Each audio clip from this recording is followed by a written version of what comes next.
আপনাদেরকে তো ISKCON temple কলকাতার কথা জানালাম, কিন্তু এখানে কি করে পৌঁছাবেন সেটা চলুন আপনাদের সাথে শেয়ার করি। তো যাওয়াটা খুবই সোজা। তো আমরা যেভাবে গেছিলাম সেটা হচ্ছে এই যে গাড়ি চলে এসেছিলো, ওলা বুক করে নিয়েছিলাম।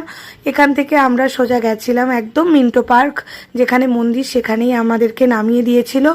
লেগেছিল, অফিস টাইমে বেরিয়েছিলাম, যদিও ছুটির দিন, তবু আমাদের লেগেছিল 40 মিনিটসের মতো। আর আপনারা যারা এইভাবে যেতে চান না, তারা রবীন্দ্র সদন মেট্রো স্টেশন মানে দমদমে নেমে মেট্রো ধরে সোজা চলে যাবেন রবীন্দ্র সদন মেট্রো স্টেশন। সেখান থেকে 1 নম্বর গেট থেকে বেরিয়ে হেঁটে 5 মিনিটস লাগবে আপনার এই টেম্পলে পৌঁছাতে। তো এইভাবে যেতে পারেন। তাছাড়াও আপনারা মিন্টো পার্কগামী যে কোনো বাসে করে চলে মিন্টো পার্কে পৌঁছাবেন। সেখানেই দেখতে পাবেন ইসকন টেম্পল, বা যে কাউকে জিজ্ঞাসা করবেন বলে দেবে যে টেম্পলটা কোথায় আছে। তো আপনারা এইভাবেই পৌঁছে গেছি। দেখুন এখানে মিন্টো পার্কের এখানে নেমে গেছি, আর এই যে হেঁটে যাচ্ছি আমরা, এই যে রাস্তাটা যাচ্ছি এটা হচ্ছে উত্তম কুমার সরণ। আর দেখুন খুব তাড়াতাড়ি আমরা পৌঁছে গেছি মন্দিরের সামনে। এই ভিডিওটায় আমি শুধু আপনাদের কি করে আসবেন সেই তথ্যটা শেয়ার করলাম।